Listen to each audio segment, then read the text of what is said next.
Hi friends, welcome back to Mahabharata series episode number 132. ఇప్పుడు వరకు జరిగిన కథ ఏంటంటే, శ్రీకృష్ణుడు పాండవులకు కౌరవులకు సంధి చేయడానికి రాయబారిగా హస్తినాపురానికి వచ్చాడు. అక్కడ శ్రీకృష్ణుడిని సాదరంగా ఆహ్వానించాడు సుయోధనుడు. తర్వాత భోజనం చేయమంటే నేను చేయడం కుదరదు, ఎందుకంటే ఇది నేను రాయబారిగా వచ్చాను, నేను విదురుడు ఇంట్లో భుజిస్తాను అని చెప్పి సుయోధనుడి దగ్గర సెలవు తీసుకొని విదురుడి దగ్గరికి వెళ్ళాడు. విదురుడు శ్రీకృష్ణుడితో ఈ సంధి పొసగదు, నువ్వు అవమానం పొందడం కంటే వెళ్ళిపోవడం ముఖ్యం అని విదురుడు సలహా ఇస్తే శ్రీకృష్ణుడు దాన్ని సున్నితంగా తిరస్కరించాడు. ఆ తర్వాత విదురుడు తను పడుకోవడానికి వెళ్ళిపోయాడు. ఆ తర్వాత ఏం జరిగిందో తెలుసుకోవాలనుకుంటే ఈ వీడియోని స్కిప్ చేయకుండా లాస్ట్ వరకు చూడండి. శ్రీకృష్ణుడు మరునాడు నిద్రలేచి కాలకృత్యాలు తీర్చుకొని సాత్యకి కృతమర్వలతో కలిసి కూర్చొని ఉన్నాడు. ఆ సమయంలో సుయోధనుడు, కర్ణుడు, దుశ్శాసనుడు కలిసి శ్రీకృష్ణుడి వద్దకు వచ్చారు. అందరూ కలిసి కొంతసేపు ఇష్టాగోష్ఠిగా మాట్లాడుకున్నారు.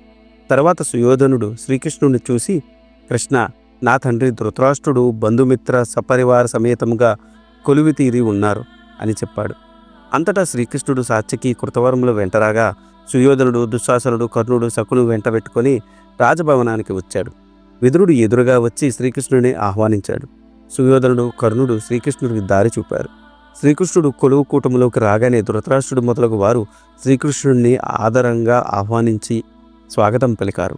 శ్రీకృష్ణుడు తనకు అమర్చిన ఉచితాసనం మీద కూర్చున్నాడు. ఆ సభకు నారదాది మహామునులు కూడా వచ్చి వారికి ఉచితమైన ఆసనముల మీద కూర్చొని ఉన్నారు. సాత్యకి, కృతవర్మ శ్రీకృష్ణుడికి ఇరుపక్కల కూర్చొని ఉన్నారు. విదురుడు శ్రీకృష్ణుడి వెనుక ఒక పీఠం మీద కూర్చొని ఉన్నాడు. సుయోధనుడు, కర్ణుడు పక్కపక్కనే కూర్చొని ఉన్నారు. గాంధార రాజైన శకును తన కుమారులతో ఒక పక్క ఆసీనుడై ఉన్నాడు. సభలో ఆసీనులైన వారందరూ శ్రీకృష్ణుడు ఏం చెప్తాడో అని ఆతృతగా ఎదురు చూస్తున్నారు. శ్రీకృష్ణుడు లేచి ధృతరాష్ట్రుడిని ఉద్దేశించి ఇలా మాట్లాడాడు. మహారాజా, నీకు తెలియనిదేమున్నది? అయినా భరతవంశం క్షేమము దృష్టిలో పెట్టుకుని ఇరు కుటుంబాల వారికి మేలు కలిగేటట్టు నాకు తోచిన హితమైన వాక్కులు చెబుతాను. కౌరవులు, పాండవులు పాలు నీరు మాదిరి కలిసిపోయి బతకటం మంచిది. ఆ ప్రకారం వారిని నడిపించాల్సిన బాధ్యత నీది. అయినా పాండవులు వేరు, కౌరవులు వేరు అనే బుద్ధి నీకు లేదు కదా. మీ భరతవంశము ధర్మము, సత్యము, ఐకమత్యము, కరుణ, పెంపు కలిగి మిక్కిలి ప్రసిద్ధి చెందినది. అట్టి వంశంలో నీవు సహోదరుడు పాండురాజు, నీ పుత్రులు పాండుపుత్రులు జన్మించారు. అంతటి చరిత్ర ఉన్న భరతవంశం నేడు అప్రతిష్ట పాలు చేయడం ఎందుకు? ఈ కురువంశమునకు నీవే పెద్ద దిక్కు. నీ వంశంలో కలిగే మంచి చెడులకు నీవే బాధ్యుడివి. కాబట్టి ఇరు కుటుంబాల వారికి యోగక్షేమాలను అనుసరించి వారిని చక్కదిద్దవలసిన బాధ్యత నీది. కానీ నీ కుమారులు ధర్మం తప్పి చరిస్తున్నారు. వారి నడవడి మంచిది కాదు. నీ బంధుమిత్రుల మనసులో బాధ పెట్టే పనులు చేస్తున్నారు. కౌరవులు, పాండవులు ఒకే మంచి మార్గంలో పయనించి ప్రశాంతంగా జీవించడం అందరికీ మంచిది. అలా కాకుండా యుద్ధమే సంభవిస్తే అది అందరికీ వినాశనం కలిగిచ్చేస్తుంది. కాబట్టి మహారాజా, నా మాటల మీద విశ్వాసం ఉంచి ఇరుపక్షాలకు సంధి చేయుట మంచిది. అది నీ చేతుల్లోనున్నది, దానికి నీవే సమర్థుడవు. ఇంకా బలబలములు విషయానికి వస్తే భీమార్జునులను ఎదుర్కొనేవారు మీలో ఎవరున్నారు చెప్పు? ఇక్కడ ఉన్న భీష్మ ద్రోణులను ఎదుర్కొనేవారు వారి పక్షాన లేరు. యుద్ధంలో ఇరుపక్షాల వారు చనిపోయేదాకన్నా సంధి చేసుకోవడం మేలు కదా. ఈ కురు సామ్రాజ్యానికి నీవే సామ్రాట్టు. కురు పాండవులు నీ పుత్రులు. వారిలో ఒకరి పట్ల శత్రుత్వం వహించడం నీకు తగనా? ఈ సమయంలో నీవు ఉపేక్ష వహిస్తే నీవు ఈ భూప్రపంచానికి ద్రోహం చేసినట్టు ఉంటుంది. కడకు నువ్వే ద్రోహం చేసుకున్నట్టు అవుతుంది. మహారాజా, కురు పాండవులలో ఎవరు మరణించినా నీకే బాధ కదా. ఆ బాధ మేలు చేయడం కదా.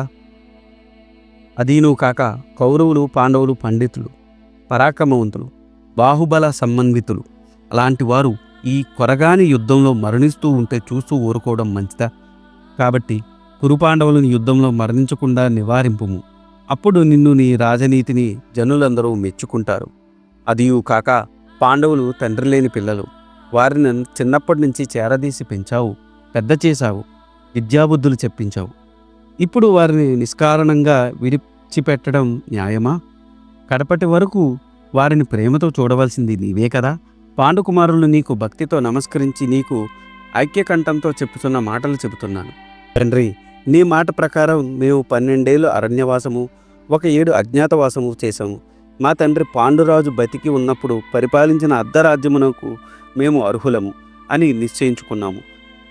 నీవే మాకు తల్లి, తండ్రి, బంధువు, రక్షకుడువు కాబట్టి మా వల్ల ఏమైనా అపరాధము ఉంటే మన్నించి ఇలా కాదు ఇలా నడుచుకోమని శాసించండి.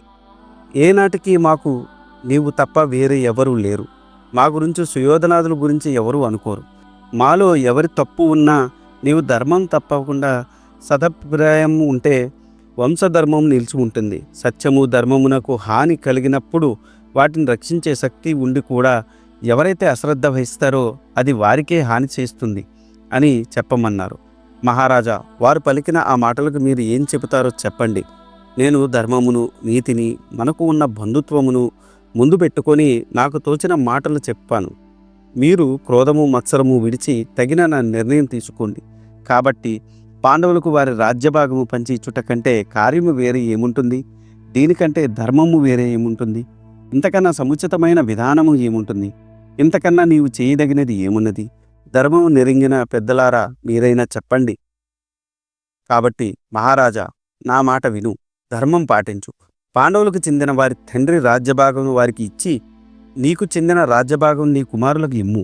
అందరూ పుత్రపౌత్రాదులతో సుఖంగా ఉంటారు. అదీను కాక ధర్మరాజు ధర్మనిష్ట, అతన్ని నిన్ను ఆశ్రయించి కొన్న తీరు నీకు తెలుసు కదా. అతడు ఇంద్రప్రస్థపురంలో ఉంటూ నీకు గౌరవం, పేరు, ప్రఖ్యాతులు తెచ్చిపెట్టాడు. దిగ్విజయం చేశాడు. తన రాజ్యంలో సుఖంగా ఉన్నాడు. ఆ సమయంలో నీ కుమారులు అతన్ని జ్యోతక్రీడకు పిలిపించారు.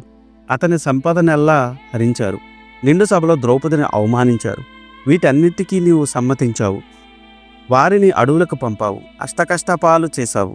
అంతటి కష్టములు పడి కూడా వారు ఇప్పుడు మీతో సఖ్యత కోరుకుంటున్నారు. ఇలాంటి వాడు ధర్మరాజు. అతని ధర్మనిష్ట, సత్యవ్రతము ఈ లోకంలో ఎవరికున్నాయో చెప్పు. ఓ ధృతరాష్ట్ర మహారాజా, నీ కుమారులు క్షేమం కోరి ఇన్ని మాటలు చెప్పాను. నీ కుమారుడైన సుయోధనుని మనసులో దురాశను తొలగించు. పాండవులను పిలిపించుకో. వారు శాంతశూరులు. నీ పాదసేవ చేయడానికి సిద్ధంగా ఉన్నారు. నీ మనస్సుకు అది నచ్చకపోతే వారు యుద్ధానికి కూడా సిద్ధంగా ఉన్నారు. ఈ రెండు మార్గాల్లో ఏది కావాలో నువ్వే తేల్చుకో. నీ నిర్ణయం కోసం వేచి ఉంటాను అని పలికాడు శ్రీకృష్ణుడు. ఇది ఈనాటి వీడియో. ఆ తర్వాత ఏం జరిగిందో తెలుసుకోవాలనుకుంటే మీరు నా నెక్స్ట్ వీడియో కోసం వెయిట్ చేయాల్సిందే. దానికన్నా ముందు నాదొక చిన్న రిక్వెస్ట్. నేను చేసే ఈ మహాభారత సిరీస్ వ్యాస భారతం నుండి కవిత్రయం అంటే నన్నయ్య గారు, తిక్కన గారు, ఎర్రాప్రగడ గారు తెలుగులోకి అనువదించారు. అదే ఈ మహాభారతాన్ని నేను మీకు యథాతథంగా అందించాలనే సదుద్దేశంతో ఈ వీడియోలు చేస్తున్నాను. ఏ జనరేటెడ్ ఇమేజెస్తో వీడియోస్ చేయడం కొంచెం కష్టతరమైన విషయం అయినప్పటికీ మన సనాతన ధర్మంలో ఉన్న మంచిని చెప్పాలనే ఉద్దేశంతో పూర్తి కథని ఈ వీడియోలో రూపంలో అందించడం జరుగుతుంది.